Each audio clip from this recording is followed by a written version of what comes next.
Number 7 of the 9 things I wish I had known before I got started is work on the things that you actually enjoy.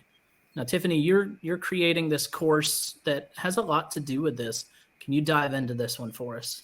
Yeah, I feel like this is like one of the linchpins of the class that I want to teach. And it's not just a class, it's a program.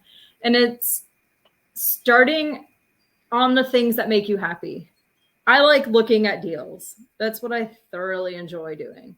And I like numbers and I like working in Excel. And I know building out messaging for the program we're building, I absolutely like, I enjoy it, but I don't love it. But if I have the opportunity to go sit and work in Excel, I'm like, yes, let's go do that. So I've realized if I put my time and energy into that and it's easy and it flows, I'm happy at the end of the day. And not that I'm unhappy at the end of the day of working on other stuff, but it's easy. So if you focus on the things that are easy and that flow for you, you're going to be more willing to do it and less resistant. And with building a portfolio of rentals, what I really want people to realize is I don't enjoy rehabs. Eric does, though. So like we're great partners in that regard. But if it was just me, I would find someone to manage my rehabs and take over the parts of the business that I don't enjoy, so I can focus on the stuff I do enjoy.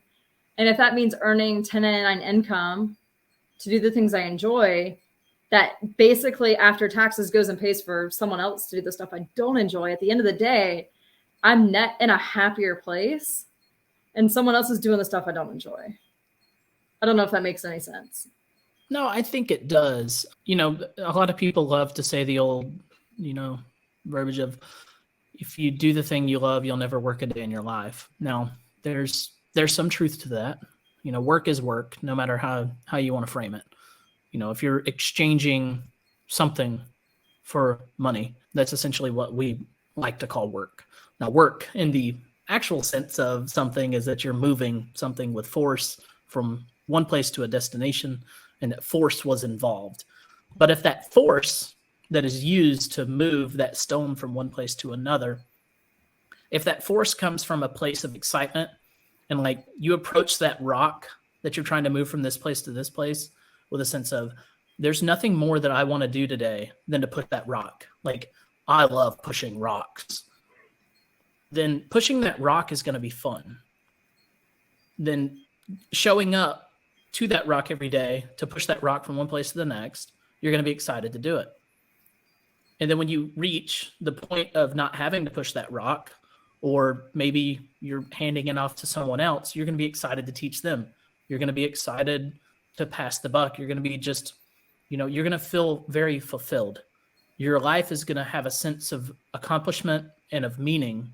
And that, I love to say, and Tiffany and I love to say in our course, is that you don't want to get to the end of your life and asking yourself, why did I spend my whole life climbing this ladder to the top of this building that I never really wanted to be on top of?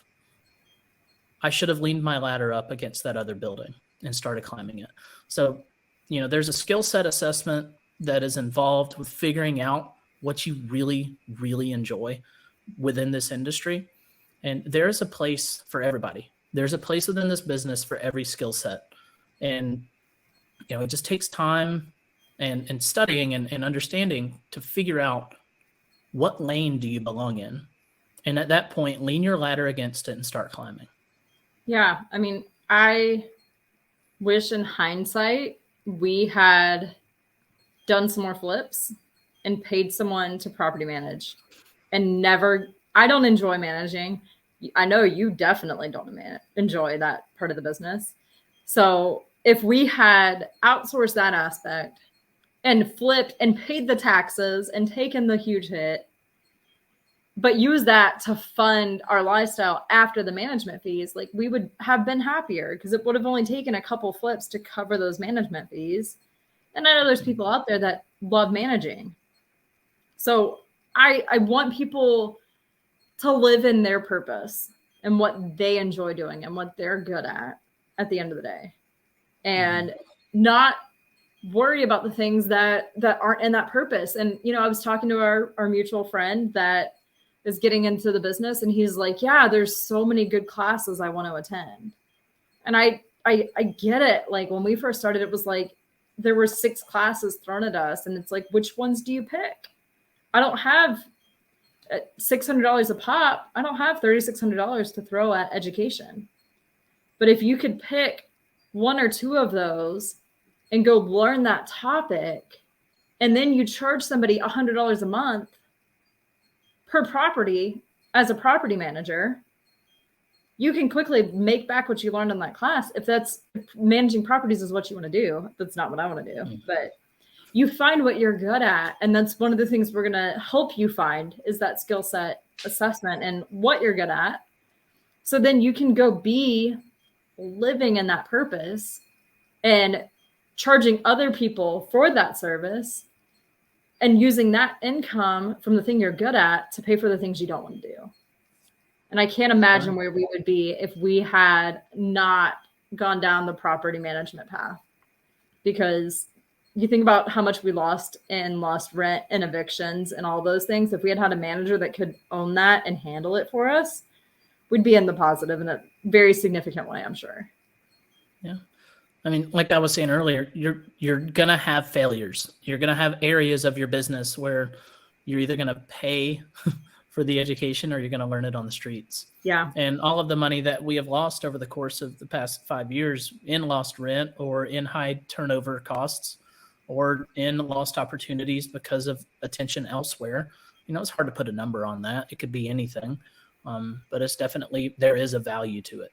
Right. And that value far exceeds the price of what we would have paid to either hire the manager or pay for the education. Yeah. I mean, you think about one eviction is you lose rent for a month plus all the court fees.